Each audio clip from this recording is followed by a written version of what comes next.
3 days lang pong nawala ang mami ng ating pack ay talagang miss na nga agad nila. Tingnan nyo nga itong si Thunder, nag-aala Spider-Man para makapunta lang sa mami niya. At pag binababa nga talagang pinipilit niyang umakyat ulit kasi gustong-gusto niya talagang magpabuhat sa sobrang miss niya sa mami niya. Napakalaki ba naman kasi buhatin ba yung ganyan kabigat?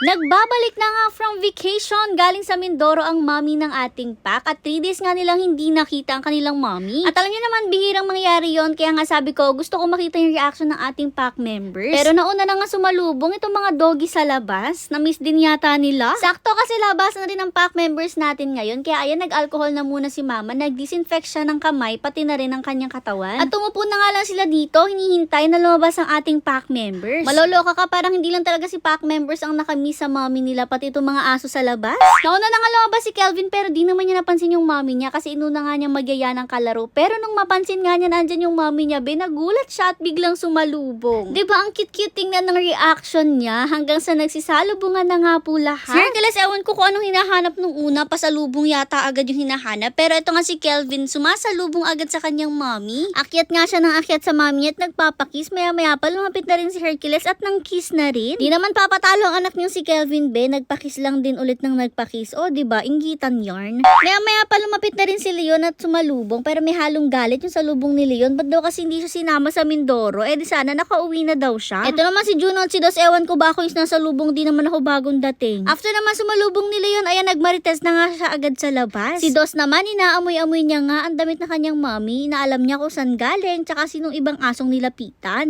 After nga ng salubungan, ayan nag-play-play na rin nga sila kasi na-miss talaga nila ang mami nila. Usually kasi talaga si mother ang nakikipaglaro dyan sa mga yan. Di na nga kasi ako masyado nakakalapit kapag ganito nga sa labas ang pack members natin dahil nga buntis ako, kaya si mama talaga yung madalas nilang kalaro. Napaakyat nga siya dahil itong si Kelvin talagang damba ng damba bet. Nakakasakit naman yung kanyang kuko. Sumunod nga rin sa kanila si Hercules pag akyat Maya-maya pa nagsipasukan ang mga male at waiting naman tayo na lumabas ang mga female. Unang-una na nga lumabas ay si Snow White at lumipad talaga siya paglabas niya. Tapos diretso sa lubong na rin nga siya sa mami niya. Grabe, sobrang saya nga niya. Sunod naman din si Thunder, ay grabe to sumalubong. Sinasabi ko sa inyo, talagang lalamugin kayo ng matindi. Hanggang sa isa-isa na nga sila nagsilabasan. Uy, grabe din nga kasi itong si Chanel ang tindi rin sumalubong. Makikita mo naman sa kanila na talagang na-miss nila ang kanilang mami. Sobrang saya nga nila, talagang kagulong-kagulo. Buti na lang talaga nga at sanay na si Bibo sa ating pa, kaya naman hindi na siya nasasaktan kapag ganyang pinagdudumug-dumugan siya. Nakakalo nga kasi siya kay mother, kaya naman pag salubong kay mother ay pati siya'y nadadamay. Ang tagal rin nga sumalubong ng ating pack in fairness, ang tagal nila makamove on, talaga na-miss nila ng matindi. Ang tuwa din naman ni mother, syempre, ikaw ba naman salubungin ng ganito karami? Tuloy-tuloy pa rin nga pagsalubong at ayan si Thunder talagang binunggo yung bibig ng kanyang mami. Tingnan nyo kasi siya, sobrang likot, parang kitikiti.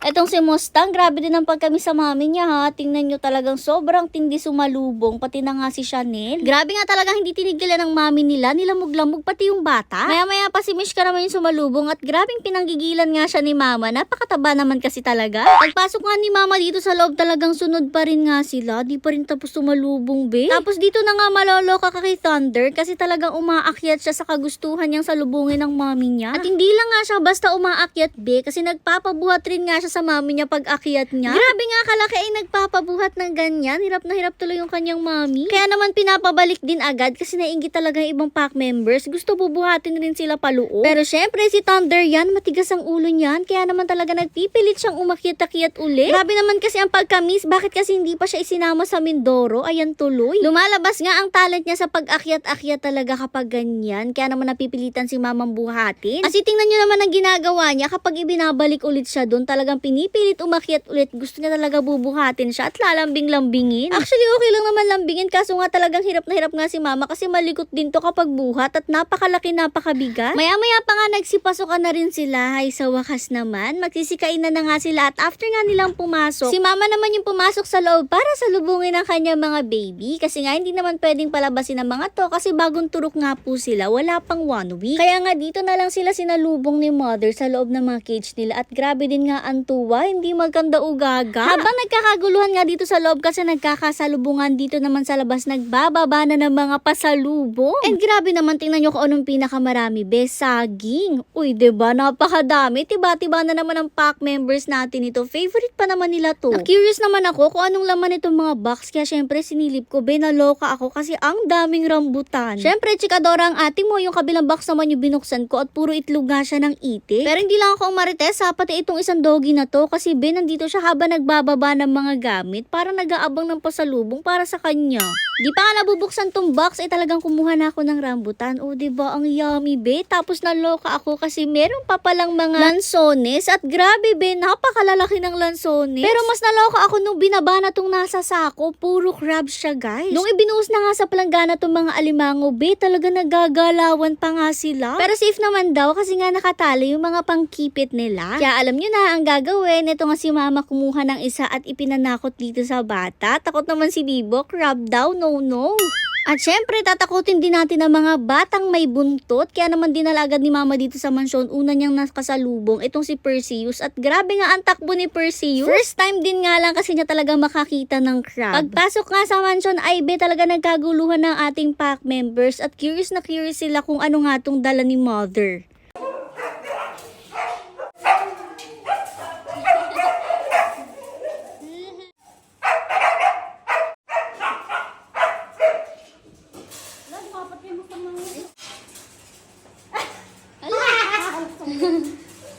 Isya ko. Ano kayo?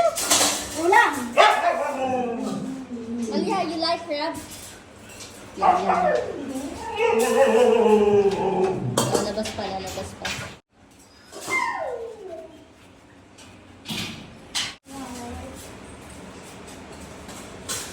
Ah! Huwag mo kakagatin, di yan toys. At yun lang nga muna for today's video, guys.